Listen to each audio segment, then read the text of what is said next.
Oi, hoje eu vou falar um pouquinho sobre cariótipo. O cariótipo é geralmente o primeiro exame que a gente pede na genética, e às vezes ele é o único exame que a gente pede. Às vezes ele é o único porque logo de cara a gente pede um cariótipo e a gente já consegue dar um diagnóstico só com esse exame. E outras vezes ele é o único exame que a gente faz porque os outros exames são mais caros e aí a pessoa às vezes não tem condição de fazer ou ela não quer pagar caro para fazer aquele exame. O cariótipo ele está coberto pelo SUS e convênio geralmente cobre também, mas só para vocês terem uma ideia, hoje em dia o cariótipo custa em torno de uns R$ 300. E para a gente começar a entender o cariótipo, a gente precisa saber então que a espécie humana tem 46 cromossomos. E aí são 23 que vêm da mãe e 23 que vêm do pai. Quando o óvulo e o espermatozoide se juntam, eles formam o zigoto, que vai ter 46 cromossomos. E é por isso que os filhos se parecem um pouco com cada um dos pais.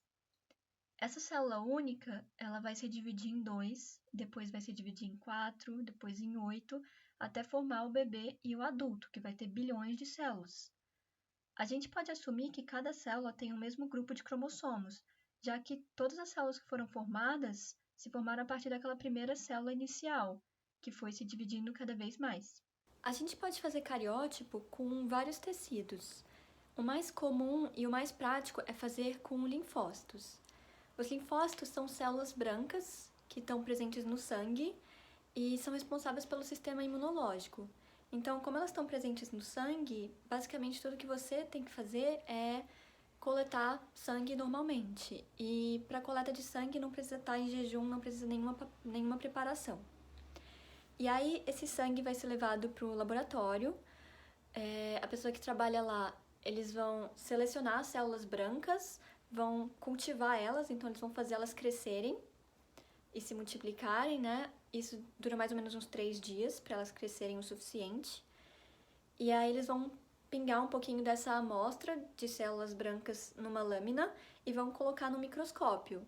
E aí a gente vai ver com os nossos olhos, né, através do microscópio, a gente vai ver aquela lâmina e a gente vai ver as células e os cromossomos dentro delas.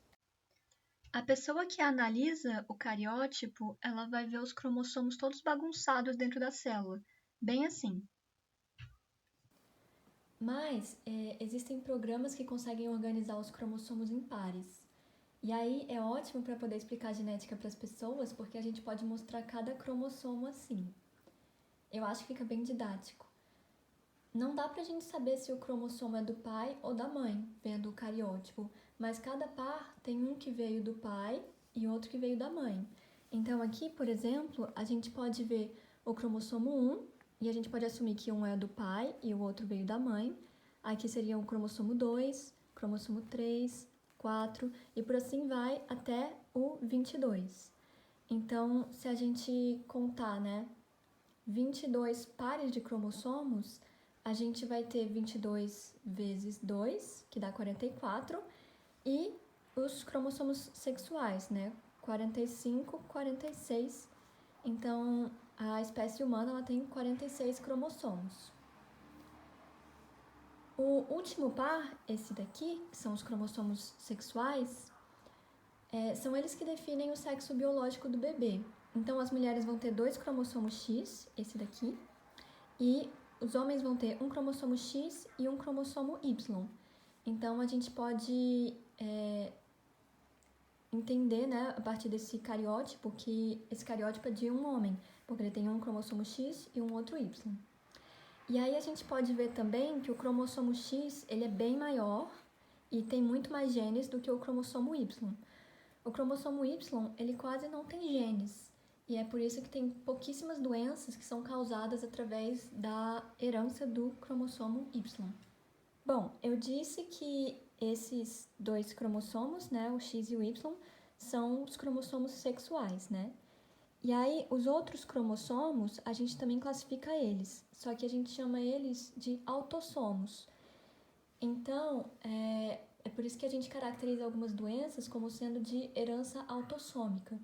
Significa, então, que o gene que causa aquela doença ela está localizado em algum desses cromossomos, né? Do 1 ao 22, em qualquer um desses. Qualquer um dos autossomos, a gente vai classificar a doença, então, como de herança autossômica. E aí, o que a gente consegue ver com o cariótipo? Com o cariótipo, a gente consegue ver se a pessoa tem um cromossomo inteiro a mais ou a menos, que é o caso, por exemplo, da síndrome de Down, em que a pessoa ela tem um cromossomo 21 inteiro a mais. A gente também pode ver se tem algum pedaço a mais ou a menos dentro do cromossomo, através do padrão de bandas. Então, vocês podem perceber aqui na imagem que tem umas bandas aqui que são mais escuras, mais pretas, né? Outras são mais branquinhas, mais claras. E então, a pessoa que é treinada nisso, ela consegue olhar para o cromossomo e dizer: olha, tá faltando um pedacinho aqui no cromossomo 18, tá faltando uma pontinha. Ou então ela olha na metade, assim, do cromossomo e ela vê, tá faltando um pedaço aqui dentro, porque essa banda deveria ser um pouco mais escura e mais longa do que deveria, então tá faltando um pedaço aqui. Só imaginem quanto tempo uma pessoa não trabalha para ter capacidade de fazer isso, né?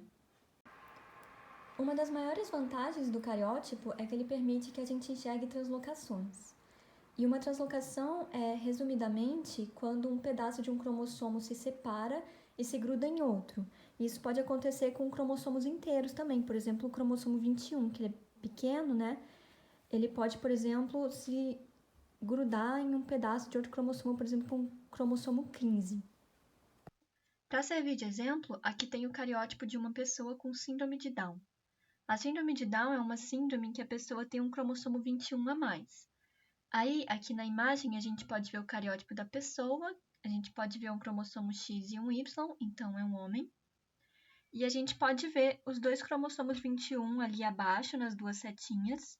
E a gente pode ver mais um cromossomo 21 que está ali grudado no cromossomo 14, na outra seta. Enfim, então o resultado normal de um cariótipo para mulheres é 46XX, que significa que ela tem 46 cromossomos, e os dois cromossomos sexuais dela são cromossomo X. E o resultado do cariótipo normal para homens é 46XY, significando que ele tem 46 cromossomos e os cromossomos sexuais dele são um X e um Y. E até onde eu sei, quando você recebe o resultado do cariótipo, você não recebe uma imagenzinha tipo essa. Isso é mais para quem analisa mesmo. E aí, no caso, até onde eu saiba, você recebe uma folhinha tipo essa daqui. O resultado do cariótipo vai vir alguma coisa parecida com isso. Vai estar lá em cima o nome do paciente, o exame vai estar dizendo que é o cariótipo, e a parte escrita vai estar basicamente uma coisa parecida com isso. Foram analisadas 20 metáfases curadas através de bandeamento G obtidas da cultura temporária de linfócitos do sangue periférico. E o que isso significa basicamente é que a pessoa que estava analisando aquela lâmina de microscópio, ela analisou 20 células. Então, que nem naquela imagem que eu mostrei no início do vídeo, com os cromossomos cor-de-rosa. A pessoa encontrou 20 daquelas células, contou o número de cromossomos em cada uma delas, analisou as bandas, aquelas bandas brancas e pretas, ou cor-de-rosa e brancas, e todas aquelas 20 células que a pessoa contou, elas tinham o mesmo número de cromossomos normais. Além do cariótipo ser considerado um exame barato, ele sai até rápido. É por isso que a gente costuma pedir o cariótipo como o primeiro exame. O resultado sai em cerca de uma semana a um mês. E aí tem casos que o cariótipo pode ser feito com urgência, por exemplo, em casos de bebês que nascem com genitália ambígua, que aí a gente precisa saber bem rápido qual que é o sexo genético desse bebê, para que a gente possa auxiliar no tratamento deles e para que os pais possam registrar. Então, nesses casos, o cariótipo pode sair até em 3 dias, mas antes disso não vai sair porque a gente precisa de tempo para aquelas células crescerem. Outros casos bem comuns da gente pedir um cariótipo é quando a gente suspeita de síndromes em que a pessoa tenha um cromossomo inteiro a mais ou a menos. Esse é o caso, por exemplo, da síndrome de Down, em que a pessoa tem 3 cromossomos 21 em vez de 2. Outro exemplo é a síndrome de Turner, em que a pessoa tem um cromossomo X a menos, e a síndrome de Klinefelter, em que a pessoa tem, o homem tem, então, o cromossomo X e o Y, e ele tem um X a mais. E aí, então, o resultado do cariótipo, a gente diria que é 47XXY, porque ele tem um X inteiro a mais. E outro caso que a gente costuma pedir cariótipo é em casos de casal com aborto recorrente, pra gente ver se o casal tem translocação, pra gente ver então se tem algum cromossomo que tá grudado em outro. Só pra terminar então, o material genético nas suas células, ele não muda. Então, você não precisa repetir o cariótipo, você pode fazer ele só uma vez e guardar para sempre. Por isso que é muito importante você guardar o resultado direitinho e não dar o original para nenhum médico. E então é isso. Obrigada por assistir meu vídeo, como sempre. E se vocês tiverem qualquer dúvida, vocês podem perguntar nos comentários ou podem me mandar um e-mail no e-mail que está na descrição.